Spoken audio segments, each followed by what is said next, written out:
What's going on, family? I'm Scrapbook Boxing, Museum of the Forgotten Fisticuffs series.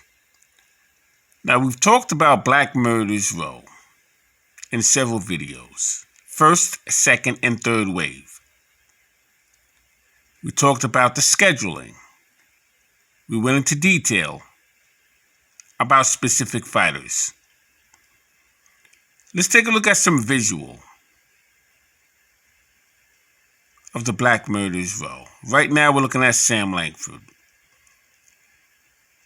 And you can see why Sam Langford was much avoided. Because he can adapt and adjust to any style. He was an aggressor. He was a counterpuncher. He knew how to throw hooks and uppercuts. He knew how to tie his man up. He knew how to walk his man down. What was dangerous about Sam Langford was that he carried his punch with him from weight to weight. And he could punch with either hand. He was a ferocious, free-swinging fighter with calculation. He threw punches to your arms, to your shoulders. He knew how to step to the side and at the same time cause you to react to what you were being set up for. Very experienced and explosive fighter was Sam Langford, the Boston Bone Crusher.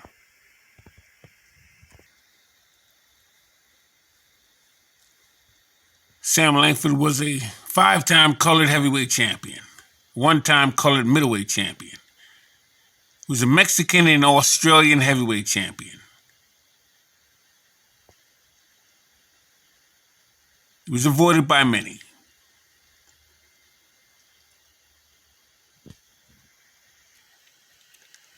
As we take a look at Joe Gans, Old Master.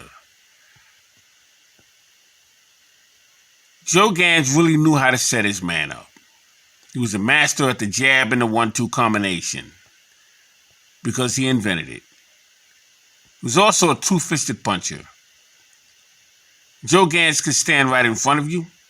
He can stalk you down and walk you down and set up combinations that you were not prepared for. He was so good that he often took dives. Not because he wanted to, because he had to. Joe Gans was threatened many times. If you don't put on the handcuffs, there will be repercussions. But he was also advised to take jives because he couldn't get work otherwise. Joe Gans, the Old Master, phenomenal fighter. He became a lightweight champion of the world when he would knock out Frank Earn.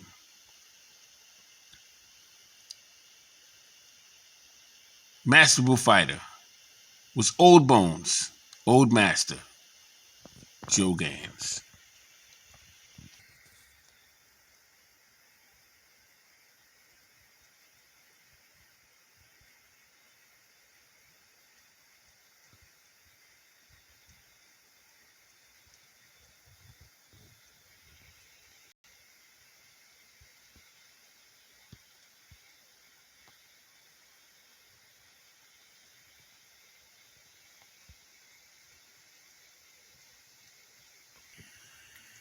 Now, as we look at Jack Johnson, 1910, with the Boilermaker Jim Jeffries,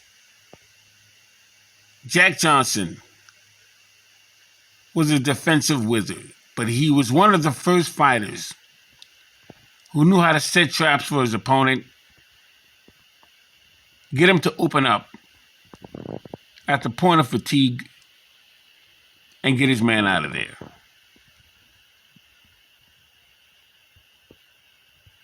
So he wraps his arms around his opponent's arms, shoves him off by his shoulders.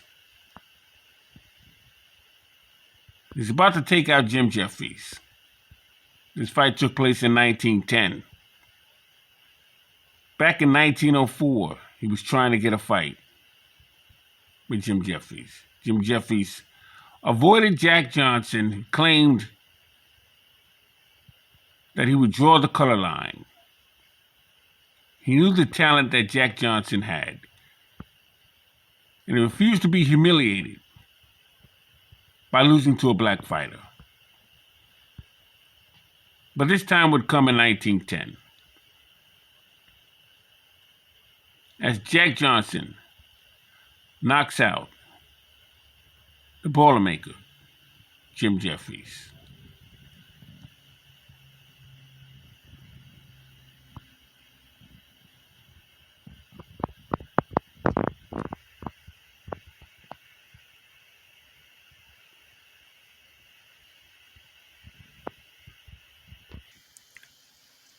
Now, as we take a look at the pride of Harlem, Jack McVeigh, he was a colored middleweight champion in the late 1920s. He would eventually lose his title to the Harlem Thunderbolt, Harry Smith. Look at the combinations that Jack McVeigh would throw. He would earn his name from the legendary Sam McVeigh, who would appoint the name to McVeigh, who was Julius Williams.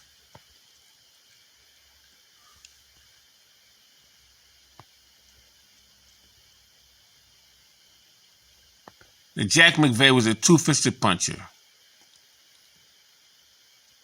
And if you notice, he never stopped throwing punches.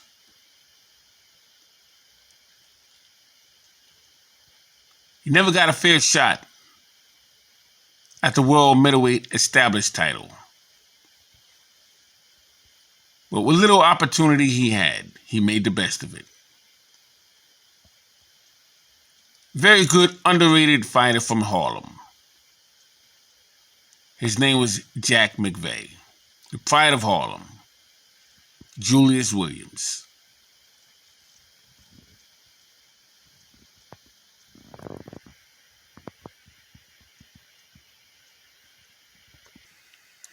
As we take a look at the first black light heavyweight champion, Battling Shiki, he would become champion by knocking out George Compartier. That was the first opportunity that a black fighter had of getting a world championship title in a light heavyweight division. That division was established in 1903. And it would take 1922 before the first black fighter would become the world light heavyweight champion. Now, Kid Chocolate, the Cuban Bong Bong, seen here with Tony Canzoneri.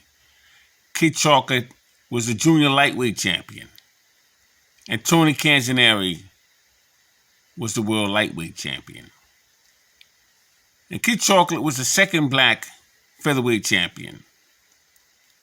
George Dixon was the very first. But George Dixon was from Canada, and Kid Chocolate was from Cuba.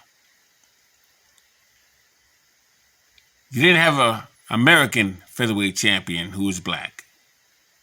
Not until 1937. Henry Armstrong would be that fighter.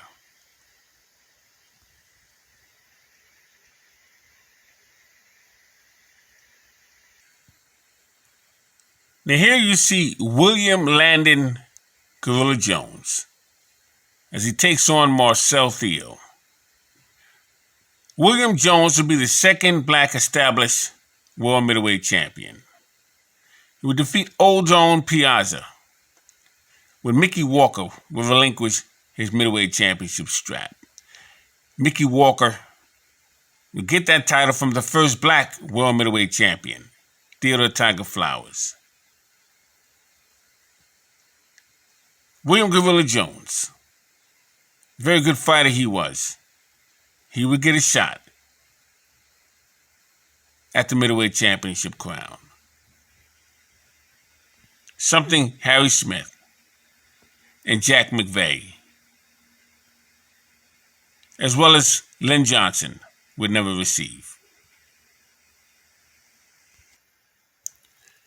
Legendary Henry Armstrong would become the first 3-weight division champion holding that title simultaneously. He would become the first black world featherweight champion when he would defeat Petey Cerrone, October of 1937. That same year, he would hold another record, 27 fights, 26 knockouts. And he would win that title from Petey Cerrone, New York's Madison Square Garden. Only the third black fighter up until that time to do so. Henry Armstrong would defend his world welterweight championship in the month of October of 1939. He would have 5 title defenses that month alone. He was a whirlwind. He would get an opportunity to become the welterweight, lightweight, and featherweight champion of the world.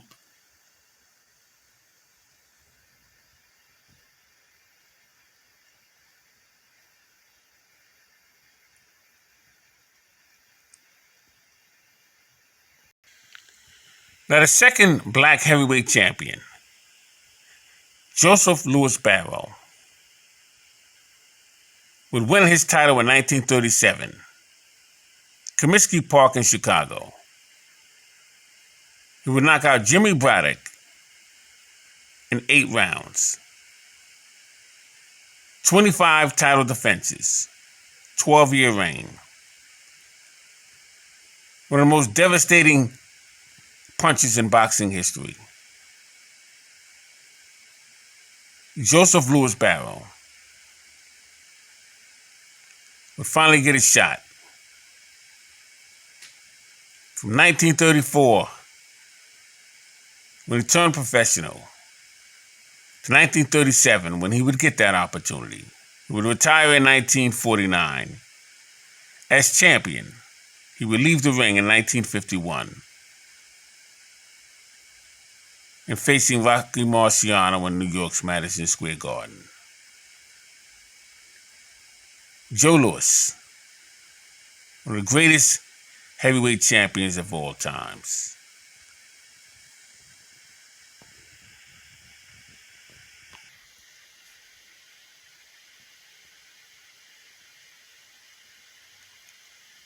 Here you see Joe Louis knocking out Max Schmeling in 1938, first round.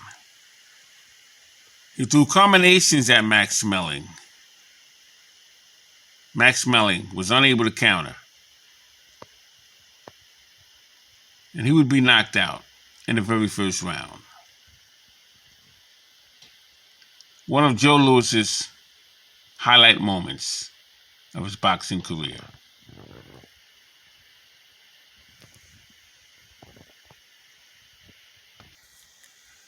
The great Sugar Ray Robinson would be the 5th black welterweight champion in all of boxing.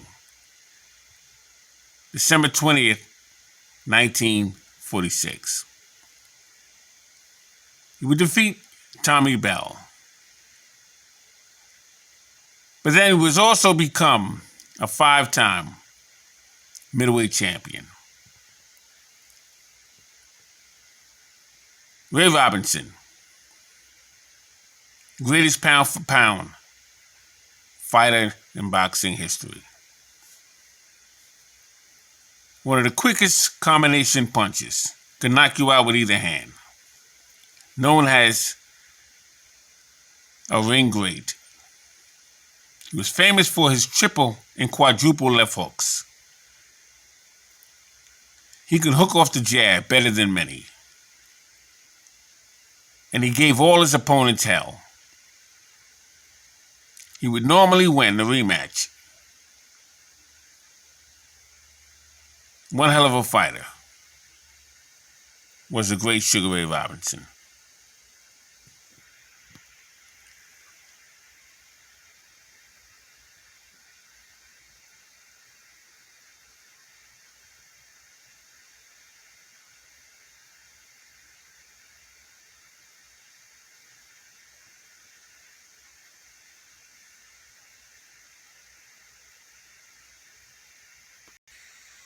Oh, the great Muhammad Ali. He was a new invention. Could move from side to side with his hands down, baiting his opponents, giving them a false impression of himself. He would knock out great fighters such as Cleveland Williams. He would beat up Ernie Terrell. He would stop Charles Sonny Liston. He was in there with the greats. Muhammad Ali. What a fighter he was. He would become a heavyweight champion. 1964. And he would be robbed of his title. His conscientious objective, the Vietnam War. He's a 3-time heavyweight champion. As you can see here, the combinations was impeccable. Beautiful fighter was the great Muhammad Ali.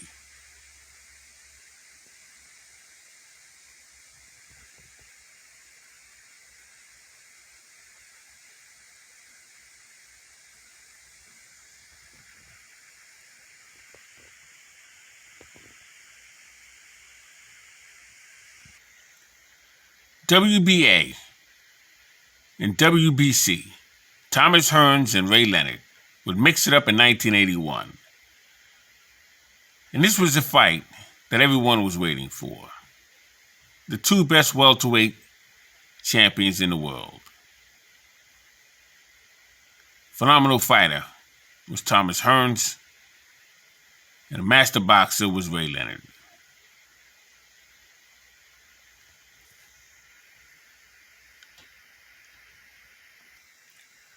One of the highlight moments of my life, of being in the second row of this match.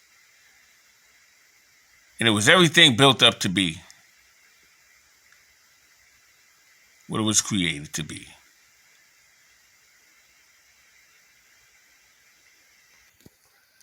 And as we look at the great Charlie Burley, as he takes on Oakland Billy Smith, Charlie Burley's to your right, Billy Smith is to your left.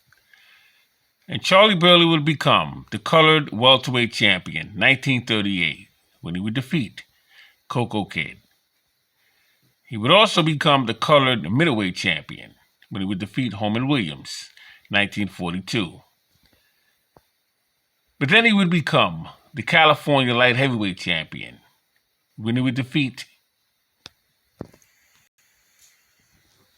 Jack Chase, another member of the Black Murderers Row. Charlie Burley, one of the greatest of all times, never got a title shot in the established middleweight division.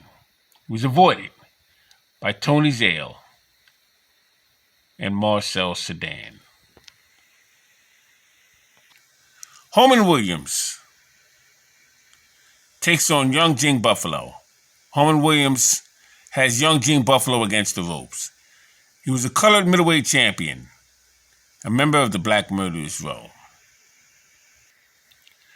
The great Ezra Charles and Jimmy Bivens. Jimmy Bivens, I have as a member of the Black Murderers Row, him and Elmer Violent Ray. Believe it or not, Jimmy Bivens and Ezra Charles would both turn professional in 1940. Charles would get a shot in 1949. He would mix it up with Joe Walcott. It was for Joe Lewis's vacant heavyweight championship title. Jimmy Bivens never got a shot, although he was the duration light heavyweight and heavyweight champion. But he would never get a shot at the established title. Ezra Charles would get that shot, but he was avoided, along with Archie Moore,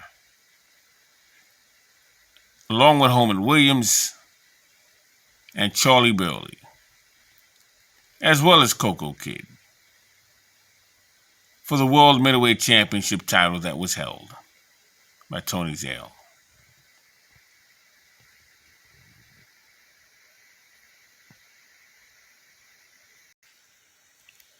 Oh, the great Archie Moore. Archie Moore would become a light heavyweight champion 1952 when he would defeat Joey Maxim. He would hold that title for 10 years until 1962. He'd be stripped of his titles. Within that time, he was as great can be. Archie Moore, my opinion, was the greatest light heavyweight champion. When you look at the time in which he came and circumstances that he had to overcome, men he was in there with, he was a phenomenal fighter. But he would get his shot, 1952.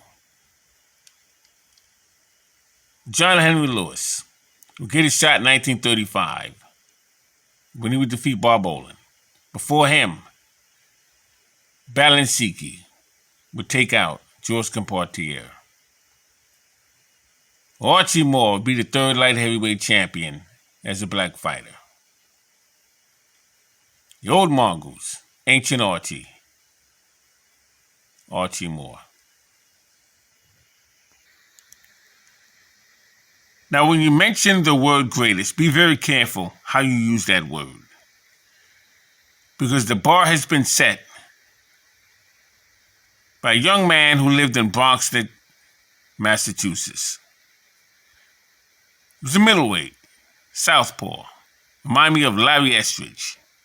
Larry Estridge was a colored middleweight champion. This man's name was Marvelous Marvin Hagler.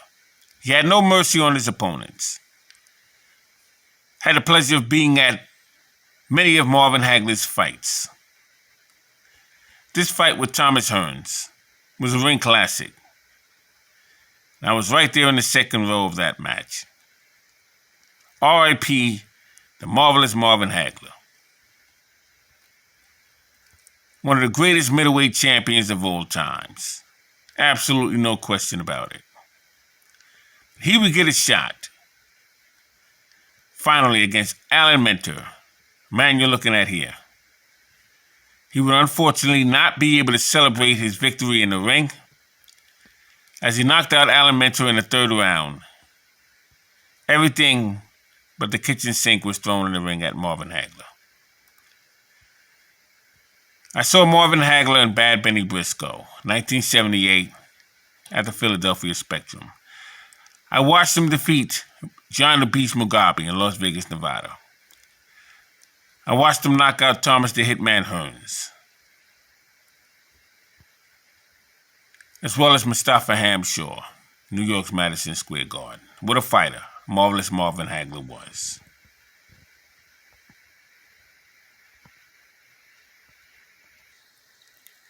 Emil Griffith, very underrated welterweight and middleweight champion. Tragic night, 1962. He would take out Benny Kid Perret in the 12th round.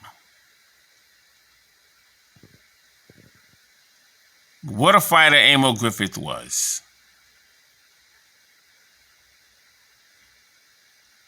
He was a 3-time welterweight, 2-time middleweight champion, 1-time junior middleweight champion. He was phenomenal. Emil Griffith. What a fighter he was. R.I.P. to Emil Griffith and Benny Kid Perret.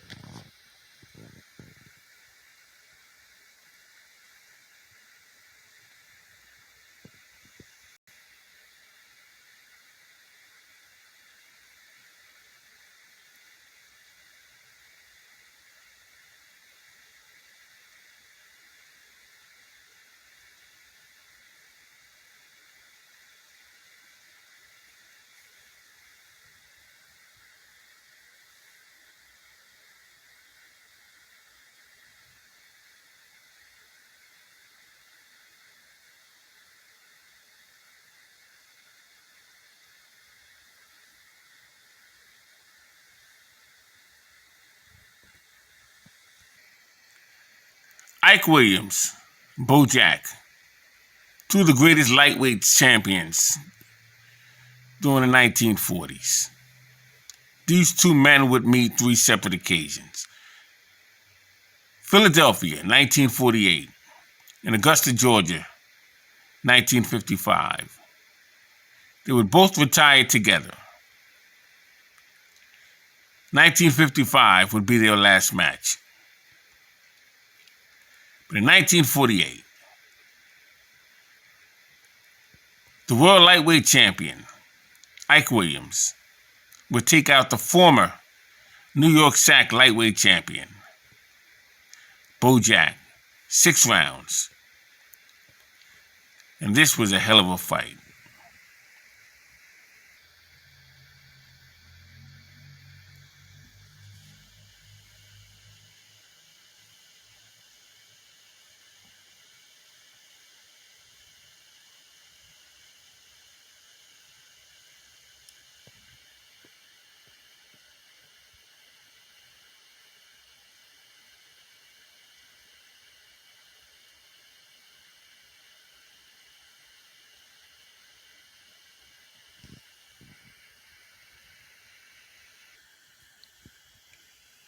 Floyd Money Mayweather.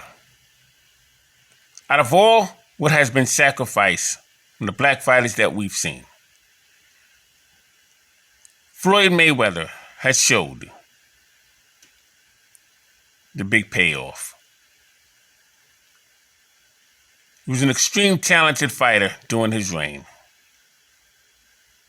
Now he's a promoter.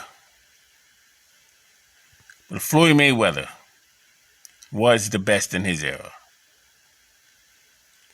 I'm Scrapbook Boxing, Museum of the Forgotten Fisticuffs series. All great fights and all great fighters will never be forgotten on my channel. Shout out to the black fighters. Sam Langford. Floyd Mayweather. This is part 1.